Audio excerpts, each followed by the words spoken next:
Très chers connectés en Jésus-Christ, bonjour à tout le monde. Et aujourd'hui, nous allons parler à propos d'un sujet qui est aussi important. Et aujourd'hui, je vais expliquer un peu ce que les faux pasteurs ne peuvent pas prêcher. En fait, beaucoup de gens n'arrivent pas à distinguer les vrais pasteurs du faux pasteur. Donc, le faux pasteur, il ne peut jamais prêcher quelque chose. Qu'est-ce que les faux pasteurs ne peuvent pas prêcher? Donc, aujourd'hui, à travers le message, vous allez suivre jusqu'à la fin. Et à travers ce court message, je crois que vous pourrez comprendre la différence dans les messages. Et c'est vrai que nous avons beaucoup d'églises autour de nous, mais comment distinguer le vrai pasteur du faux pasteur? Qu'est-ce que le faux pasteur ne peut pas prêcher? Et donc, la prédication d'un vrai pasteur doit être conforme à ce que Jésus-Christ prêche. Et la prédication du faux pasteur n'est pas conforme à ce que Jésus-Christ prêche. Et donc aujourd'hui, nous allons lire une partie de la Bible et ensemble, nous allons réfléchir là-dessus. Et donc, nous allons voir Marc chapitre 2, le verset 3, à partir du verset 3. La Bible nous dit: des gens vinrent à lui amenant un paralytique porté par 4 hommes. Comme il ne pouvait l'aborder à cause de la foule, il découvrit le toit de la maison où il était, et ils descendirent par cette ouverture le lit sur lequel le paralytique était couché. Jésus, voyant leur foi, dit au paralytique: mon enfant, tes péchés te sont pardonnés. Il y avait là quelques scribes qui étaient assis et qui se disaient au-dedans d'eux: comment cet homme parle-t-il ainsi? Il blasphème. Qui peut pardonner les péchés si ce n'est Dieu seul? Amen. Donc ici, il y a un paralytique qu'on a amené devant Jésus-Christ. Et donc je crois qu'il y a 4 hommes qui ont porté ce paralytique. On dit que la place où Jésus était, la voie n'était pas accessible, donc ils sont allés sur le toit, ils ont enlevé le toit et puis ils ont fait descendre le malade devant Jésus-Christ. Donc, lorsque Jésus-Christ a vu ce malade, il y a ce que Jésus-Christ a dit à ce malade.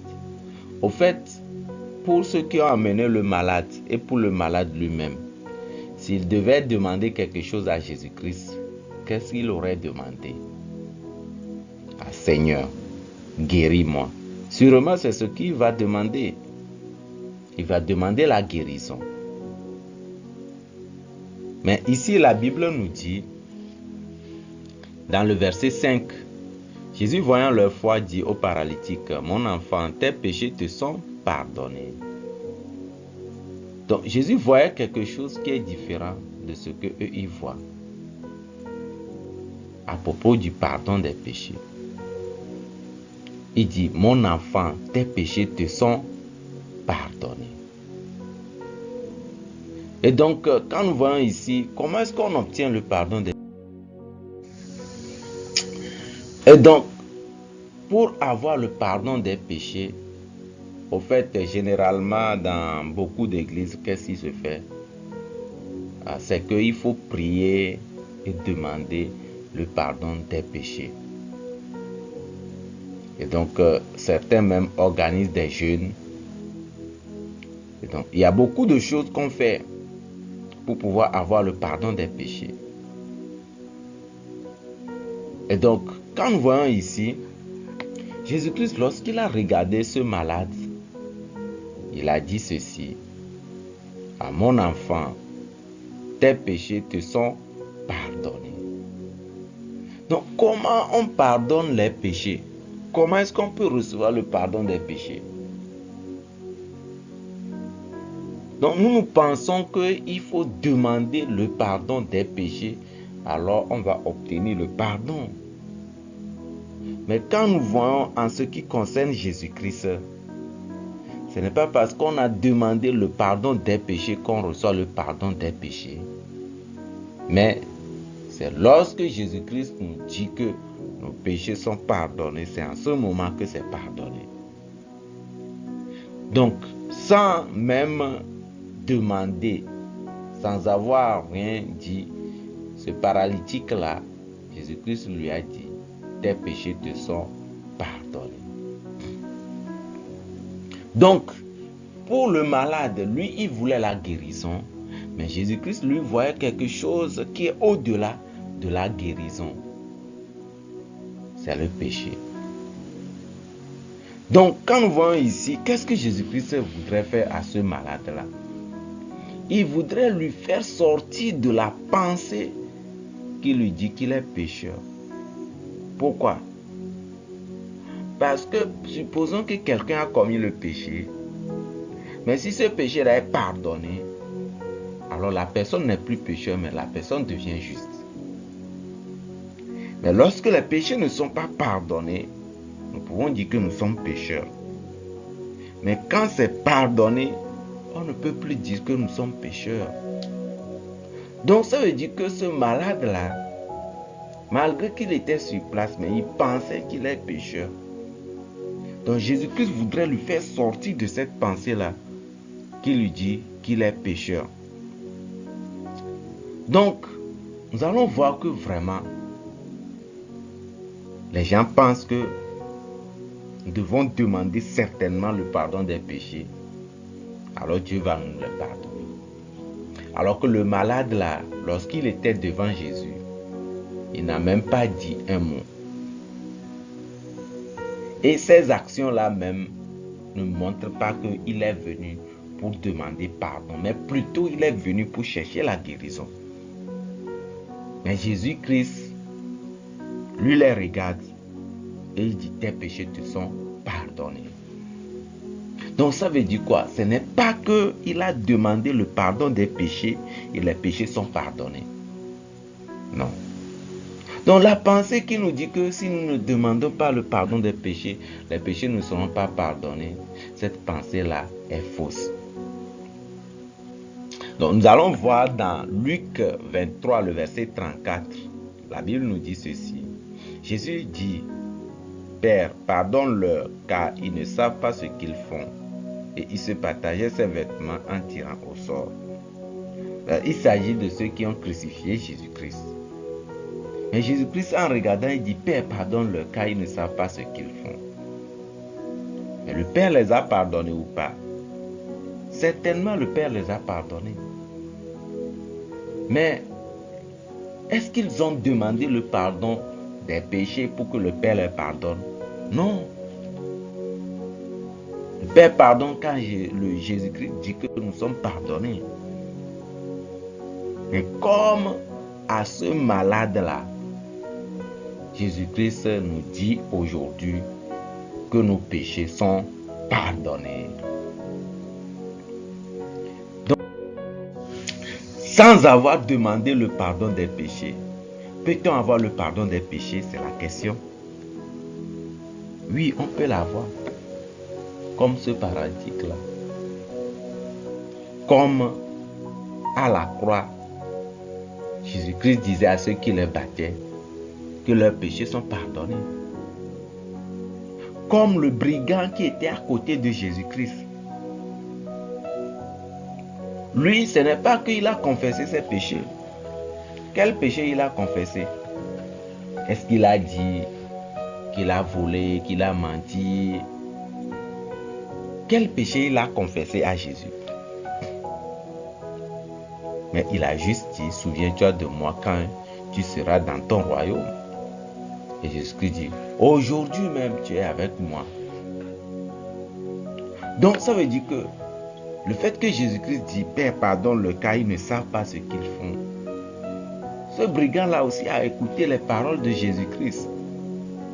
Ah, mes péchés sont pardonnés. Ah, pourquoi moi je pense que je suis pécheur? Donc la Bible ne dit pas que les péchés seront pardonnés, mais la Bible dit que les péchés sont pardonnés. Donc, dit que tes péchés te sont pardonnés. Ça veut dire que c'est au passé composé. Alors ça veut dire que c'était déjà pardonné, mais ce malade-là, il pense que ce n'est pas encore pardonné. Donc on doit lui faire sortir de la pensée que ce n'est pas encore pardonné. Donc il doit croire maintenant que c'est pardonné. S'il croit que c'est pardonné, il peut dire que je suis juste. Alors, il y avait là les scribes qui étaient assis à côté. Les scribes, c'est ceux qui enseignent la parole de la Bible. Ils écrivent, ils enseignent. Donc on va voir la réaction des scribes. Marc 2, le verset 6 à 7. Il y avait là quelques scribes qui étaient assis et qui se disaient au-dedans d'eux: comment cet homme parle-t-il ainsi? Il blasphème, qui peut pardonner les péchés si ce n'est Dieu seul. Amen. Donc ici, les scribes sont contre Jésus.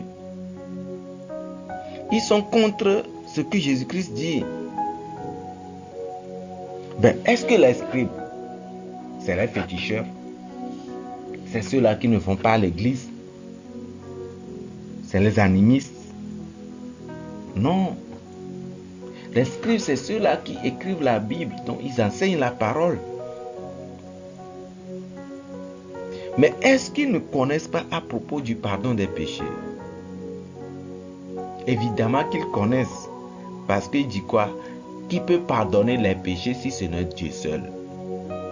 Donc ça veut dire qu'ils connaissent à propos du pardon des péchés. Mais pourquoi sont-ils contre Jésus-Christ?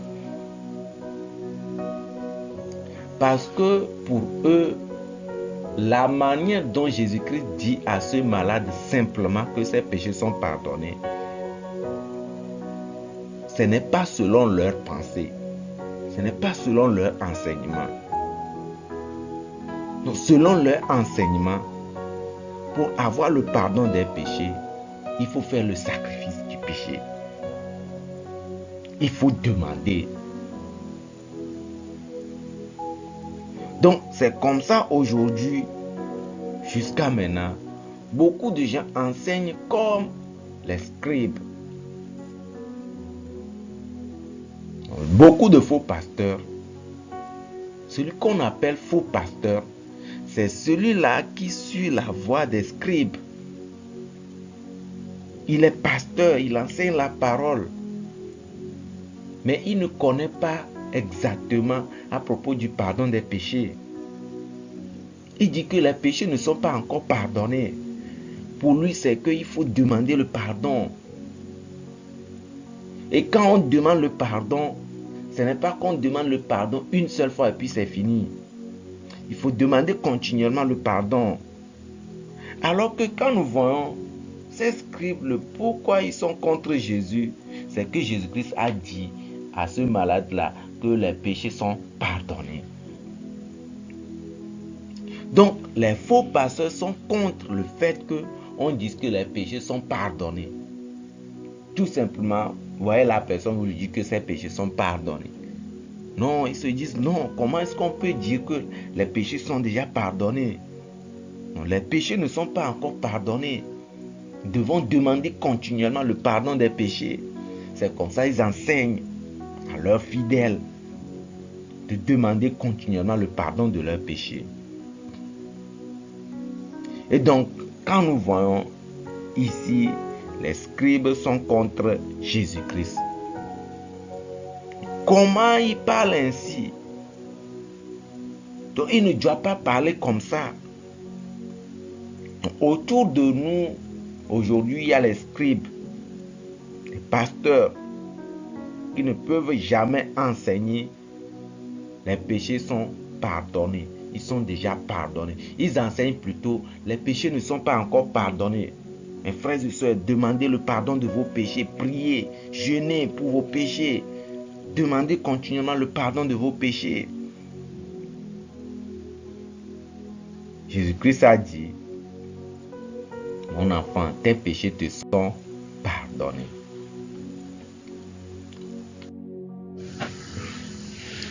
Les gens qui sont contre le pardon des péchés, ils disent que les péchés ne sont pas encore pardonnés.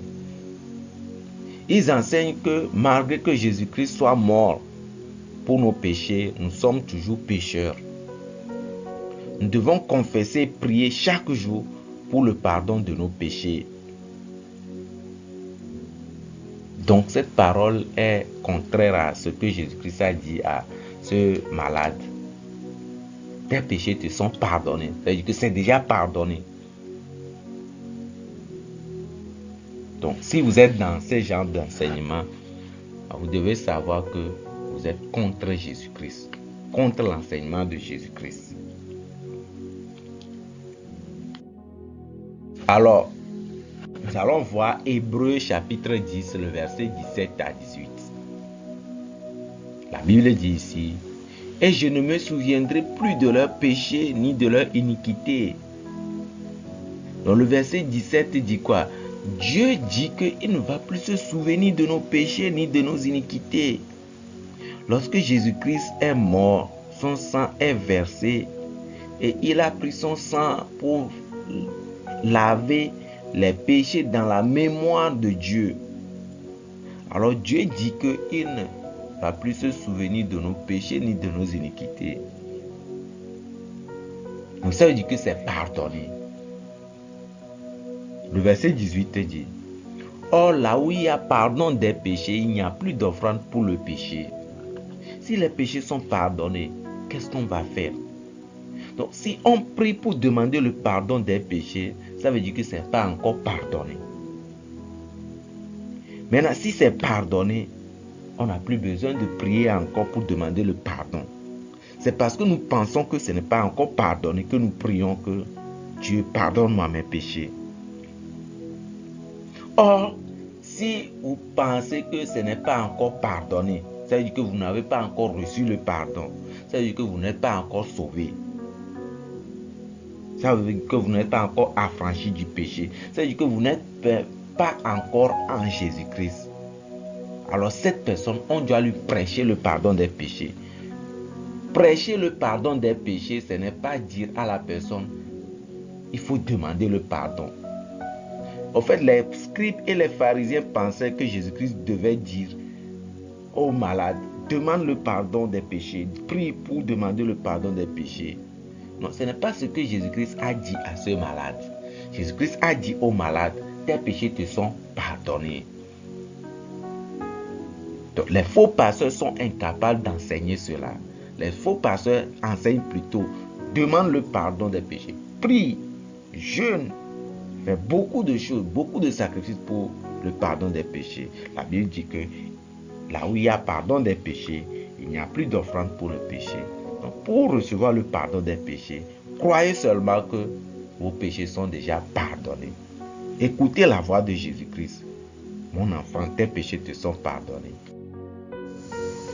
Alors, ce que nous devons savoir, c'est que dans le monde de Dieu, les péchés sont pardonnés avant qu'on ne commette même les péchés. Donc nous pensons que c'est quand nous allons pécher et c'est après ça on reçoit le pardon. Mais dans le monde de Dieu, nous avons déjà reçu le pardon même avant de commettre le péché. Donc nous devons croire que c'est déjà pardonné. Alors j'explique. Nous allons voir un peu. Dans la Bible, Jésus-Christ a lavé les pieds de ses disciples. Et quand il lavait les pieds des disciples, il est arrivé à Pierre. Et à ce moment, Pierre disait, Seigneur, non, que tu ne dois pas me laver les pieds, c'est plutôt, laisse-moi, moi-même je vais laver mes pieds. Alors Jésus dit, non, si je ne te lave pas les pieds, tu n'auras aucun part avec moi. Alors Pierre dit, Seigneur, si c'est comme ça là, il faut laver tout mon corps même. Jésus dit non, tu es déjà pur. Celui qui est déjà lavé, il n'a plus besoin d'être lavé tout entièrement parce qu'il est déjà pur. Pierre, tu es pur. Mais pourquoi Jésus lave les pieds alors? Alors Jésus explique. Et ce que je fais maintenant là, tu ne peux pas le comprendre. Mais après tu le comprendras. Ce que je fais maintenant là, c'est que bientôt vous allez marcher et puis vos pieds seront sales. Donc c'est ça, je lave maintenant. Après vous allez comprendre. Donc comment est-ce qu'on peut laver un pied au moment où le pied n'est pas encore sale en disant que bientôt ce serait sale? Donc c'est les saletés qu'il aura bientôt qu'on est en train de laver maintenant. Donc ce qui veut dire quoi? Que Jésus même a lavé même les saletés avant que les saletés ne viennent sur le pied. Donc après, qu'est-ce qui s'est passé? Il y a deux disciples de Jésus. Il y a Pierre et puis il y a Judas Iscariote. Je prends les deux exemples. Donc Pierre, il a renié Jésus-Christ 3 fois. Mais comment Pierre s'était en sorti? On voit que Pierre, il s'est souvenu de la parole. Il s'est souvenu de tout ce que Jésus-Christ leur a fait.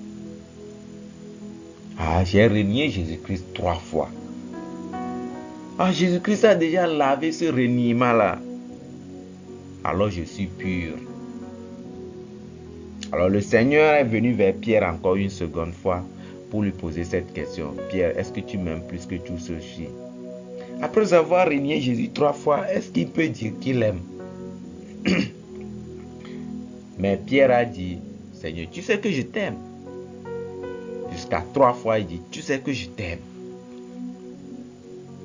Pierre était affranchi même du péché qu'il a commis. Comment?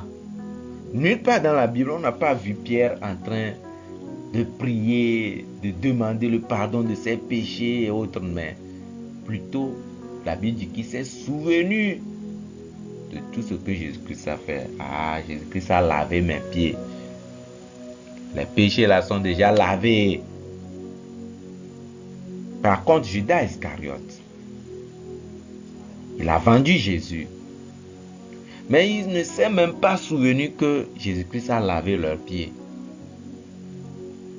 Alors, il a pris pour s'affranchir, il pensait, je dois ramener l'argent que j'ai pris. Il a ramené l'argent. Mais dans sa tête, il se disait toujours, je suis pécheur. Il n'est même pas affranchi. Donc, il est toujours condamné dans son cœur. Je suis pécheur. Malgré tout ce que Judas Iscariote faisait, mais il n'était pas affranchi de cette pensée-là que je suis pécheur. Je donne un exemple. Aujourd'hui, nous prions, demandons le pardon des péchés. Mais tout juste après avoir prié, demander le pardon des péchés, même quand on quitte, on nous pose la question, mais tu es pécheur ou juste? Nous disons toujours que nous sommes pécheurs. On n'est jamais affranchi du péché. Pour s'affranchir du péché, nous devons croire que les péchés sont déjà pardonnés. Donc alors, finalement, Judas, il ne s'est jamais souvenu de ce que Jésus-Christ a fait. Il n'est pas affranchi du péché. On doit être affranchi du péché dans notre pensée, dans notre cœur. Mais à la fin, Judas est allé, il s'est pendu. Je vais vous expliquer. Il y a cette histoire de cet élève qui étudiait en ville et que sa mère était en campagne. Donc, chaque fin du mois, la mère vient et elle visite cet élève-là. Et il lui donne l'argent, la nourriture. Et elle retourne au village. Donc, c'était comme ça chaque mois. Mais quelquefois, l'enfant, il utilise l'argent, tout, mais le mois n'est pas encore fini. Donc, il y a un boutiquier à côté. Il prend les crédits chez le boutiquier. Et à la fin, un jour, la mère n'est pas venue à la fin du mois, alors qu'il a pris beaucoup de crédit chez le boutiquier. Depuis ce temps, le boutiquier commence par l'harceler. Petit, tu ne vas pas me payer mon argent. Donc, comme pour aller à l'école, il doit passer par la devanture du boutiquier. Donc, le petit voulait vraiment éviter la devanture du boutiquier. Ce qui fait que vraiment, quand il sort maintenant, il sait que le boutiquier vient à 6 heures. Donc, il doit partir déjà à l'école à 5 heures. Alors que nous-mêmes, il n'avait pas prévu partir à 5 heures. Le soir, il sait que le boutiquier, il ferme à 21 heures. Donc, il attend jusqu'à 22 heures avant de retourner. C'était comme ça il vivait. Pourquoi? Parce qu'il a la dette. Mais un jour, sa mère revient et il ne l'a pas trouvé à la maison. Et puis sa mère va chez le boutiquier et sa mère constate que c'est comme ça il a la dette auprès du boutiquier. Et sa mère paie la dette. Lorsque la mère a payé la dette, elle prend le reçu et puis elle est revenue à la maison. Lorsqu'elle est revenue à la maison, le petit, son enfant n'est pas encore revenu. Donc elle a mis le reçu sous le lit et puis elle est retournée au village. Et donc, le petit, il va revenir la soirée à quelle heure? Il est revenu à 22 heures. Le matin, quand il est sorti, il est parti à 5 heures. Pourquoi? Il pense toujours qu'il a la dette, alors que sa mère est venue payer cette dette-là à son insu. Mais pour lui, il pense qu'il a la dette. Donc c'est pourquoi il continue dans son ancienne habitude. Donc, il commence par penser comment je vais faire pour payer cette dette-là. Comment je vais m'affranchir de cette dette-là. Donc, il pense toujours à ça. Et donc, finalement, un jour, la mère l'a appelé. Hé, mon fils, tu es où? Maman, je suis là. Maman, pourquoi tu n'es pas revenu? Il dit, la dernière fois, je suis revenu. Je suis allé chez le boutiquier, j'ai payé ta dette. J'ai mis le reçu sous le lit. Il faut aller vérifier. Alors là, il va. Et puis quand il soulève le lit, il voit le reçu. Vraiment, ma mère a déjà payé. Depuis ce temps, les actions de ce jeune ont changé. Le matin, quand il est sorti, il est parti à 6h30. Et il est allé chez le boutiquier. Boutiquier, bonjour. Comment? Au revoir, hein? Pourquoi? Parce que l'information du paiement de la dette est parvenue à lui. Auparavant, il se disait qu'il est endetté, malgré que sa mère a déjà payé la dette. Et maintenant, quand il a su, il a vu le reçu et autres, à la fin, il pouvait s'affranchir. C'est la même chose que nous. Jésus-Christ a payé la dette de nos péchés. Il nous a donné le reçu qui est la Bible. Quand vous lisez exactement la Bible, vous allez voir que nos péchés sont déjà pardonnés. Alors, quiconque reçoit cette information-là ne va plus dire qu'il est pécheur, mais il dira qu'il est juste, il est affranchi du péché. J'espère qu'en écoutant, vous aussi, vous pouvez croire que vos péchés sont pardonnés. Vos péchés sont déjà pardonnés. Alors, ne suivez plus la voie des scribes qui disent que non, cette parole-là, c'est une parole d'abomination. Mais, suivez plutôt l'enseignement de Jésus-Christ qui dit que vos péchés sont pardonnés. Si vous êtes quelque part en train d'écouter ce message-là, dites-vous que vos péchés sont déjà pardonnés, quelle que soit la quantité de vos péchés. Dieu a effacé vos péchés dans sa mémoire. Le sang de Jésus-Christ a effacé vos péchés dans la mémoire de Dieu. Alors c'est pardonné. Alors vous êtes affranchis. Vous êtes juste. Faites passer ce message-là. Affranchissez-vous de ces pasteurs qui n'arrivent pas à enseigner exactement à propos du pardon des péchés. En fait, vous écoutez la parole du pasteur Maya de l'église Mission de la Bonne Nouvelle. Cette église-là se trouve à Lomé, à Tokoin, Sebevito. Et un peu partout au Togo, vous avez les branches de cette église. Et dans le monde, nous avons l'église Mission de la Bonne Nouvelle. En Afrique, partout dans le monde, en Europe, en Amérique. Cherchez à connaître cette église-là qui enseigne la vérité de Dieu. Merci. Si vous avez des questions, vous pouvez toujours nous les envoyer. Merci et à la prochaine.